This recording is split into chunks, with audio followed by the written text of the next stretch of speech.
Hey everyone! Welcome back! I am back today with more Kamen Rider Zero One. You guys, I'm very excited to be watching today. If you're joining me early today, you know what it means. It means you are one of my awesome patrons. Thank you so much. And as always, I'm sending you up those big old hugs right through that screen. And if not, still thank you for joining me today. I'm glad you're here. I do hope you'll consider supporting me that way. The link to my Patreon is going to be in that description down below. So last time on Zero One, we had we're definitely getting a little bit more about the existing Metsubo Jinrai group, I guess. That to me is kind of like the little mystery sprinkled throughout, some of the main stories. I enjoyed seeing the whole, it's really interesting to see. We kind of saw at the beginning, okay, here's what humans kind of do when Humagears are around, and here's how Humagears learn from humans, and this is why they can work together. Now we're kind of seeing, okay, well, this is a Humagear that's already, sentient and everything. They've already kind of like really found their place in the world and everything.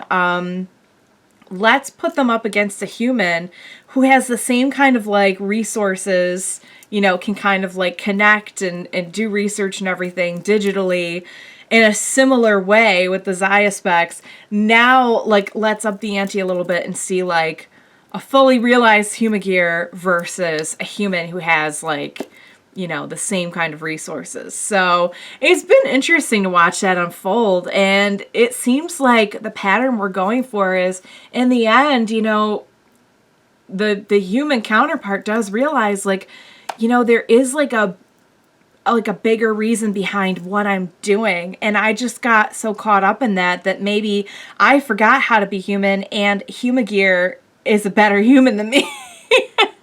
Of course, there's always a lot of, like the which I think is awesome with the development that now they wirelessly connect to the Ark when they're kind of like pushed to that point where they really recognize how awful humanity can be. I think that's a really great addition, because especially now that like our Metsubo Jinrai guys aren't around as much, like, they don't have to keep showing up to like do something.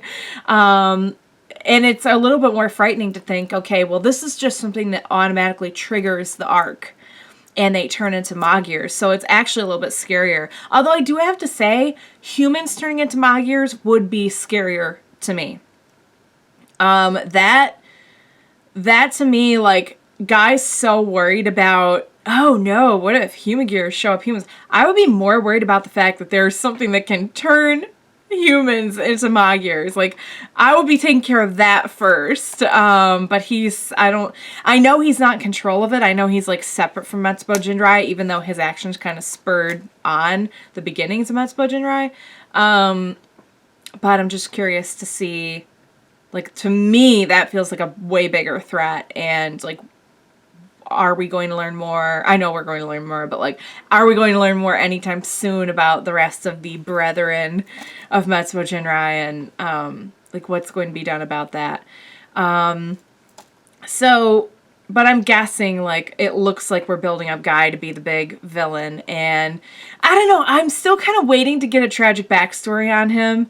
Like, I just wait for it. I don't know if it's coming. I don't know if that's where we're going with it, but we'll see. But the whole story is very interesting, the way that they show that humans and Humagears aren't that dissimilar. And quite frankly, like, there's a lot of humans that can't accept other humans. So it's, all of their stories in this season, from what I can see, are kind of veiled references to, real life topics that we encounter every day. So I think that's pretty cool, the philosophy of it. But like I said, the little mystery running throughout is like, ooh, who are these raiders? Like, give me more about that. So what do you say we jump in, we get this whole realty thing resolved, we have a happy ending with that, hopefully, and we learn more about what else is going on. Let's do this.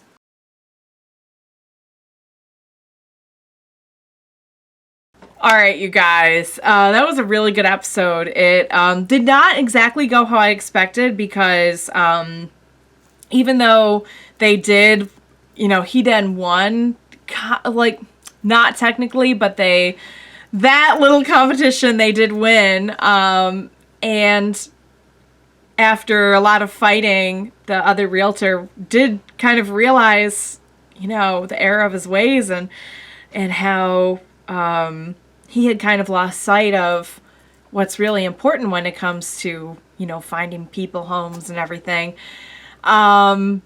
Because of the profit margin. See, I just thought they were trying to sell more homes, but I guess they were trying to make more money. Like, who could make more money? So then, how many more rounds are there? Because that might be it. I think if it was supposed to be best 2 out of 3, maybe, I don't know. Maybe it's more than that, but I'm assuming it would be like 3 rounds, and they just won 2. Boy, I hope Aruto doesn't lose the company. Yikes. Maybe that's kind of like where we're heading with this. Like, he's going to be fighting to get the company back and everything. All right, so can we all agree that the Raiders are terrifying and awesome? That whole effect in, like, the warehouse with... And then Fuwa went into that room and there was a loud noise and he didn't come out. I'm so scared. I'm scared for him.